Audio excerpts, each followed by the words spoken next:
జయలలిత ఈ పేరు వినగానే ప్రతి ఒక్కరికి ఆవిడ చేసిన గొప్ప సర్వీస్ గురించి గుర్తుకొస్తుంది. అండ్ ఆల్సో ఆవిడ పైన ఉన్న కరప్షన్ ఛార్జెస్ గురించి కూడా అదే విధంగా మాట్లాడుకుంటారు. ఈ కేసు గురించి మనకు పూర్తిగా తెలియాలి అంటే మనం కాస్త వెనక్కి వెళ్ళాలి. 1991 నుంచి 1996 వరకు తమిళనాడుకి చీఫ్ మినిస్టర్ గా జయలలిత ఉన్నారు. అయితే ఆవిడ చీఫ్ మినిస్టర్ గా ఉన్నప్పుడు తన పవర్ ని మిస్యూజ్ చేసుకుని కొన్ని కోట్ల విలువ చేసే ఆస్తులు కూడబెట్టుకున్నారని చెప్పి ఆవిడ పైన కరప్షన్ ఛార్జెస్ ఉన్నాయి. దీంతో ఆవిడ పైన కేసు ఫైల్ అయింది. ఆవిడ తమిళనాడుకి సీఎం గా ఉన్నారు కాబట్టి ఆ కేసుని కర్ణాటకకి ట్రాన్స్ఫర్ చేశారు.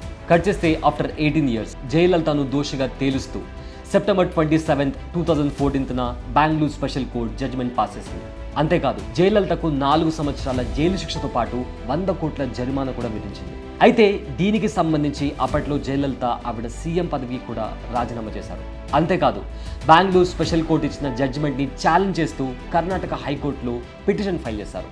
ఆ పిటిషన్ పైన వాదనలు విన్న కర్ణాటక హైకోర్టు జయలలితను నిర్దోషిగా తేలుస్తూ 2015 జడ్జిమెంట్ పాస్ చేసింది. కర్ణాటక హైకోర్టు పాస్ చేసిన ఈ జడ్జిమెంట్ ని ఛాలెంజ్ చేస్తూ కర్ణాటక గవర్నమెంట్ సుప్రీంకోర్టులో పిటిషన్ ఫైల్ చేసింది.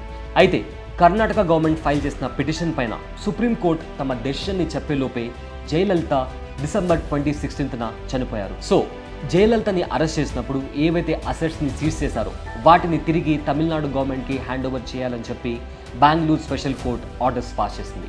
ఇదే నేపథ్యంలో హై సెక్యూరిటీ మధ్యలో ఒక ట్రక్ లో జయలలితకి సంబంధించిన ఆస్తులను ఉంచి అది తమిళనాడు గవర్నమెంట్ కి హ్యాండ్ ఓవర్ చేశారు. అండ్ ఆ ట్రక్ కి ఎస్పీ క్యాడర్ ఆఫీసర్ లీడ్ చేయడం జరిగింది.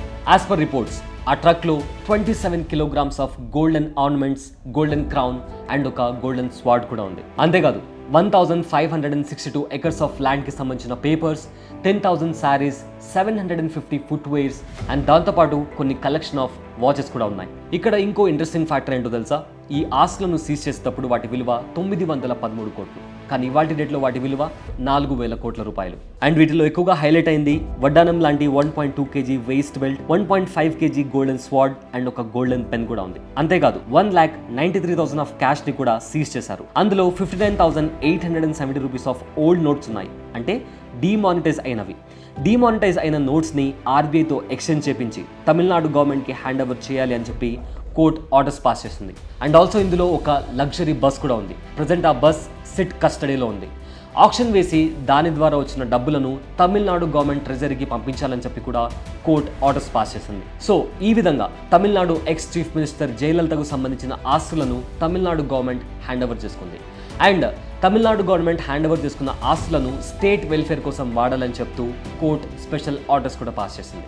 మరి గవర్నమెంట్ వీటిని ఏ కాజ్ కోసం వాడితే బాగుంటుందో కింద కామెంట్ సెక్షన్లో మెన్షన్ చేయండి. అండ్ ఇలాంటి మరిన్ని ఇంట్రెస్టింగ్ అప్డేట్స్ కోసం do subscribe to Big TV. I'm Abulay Syed, signing off.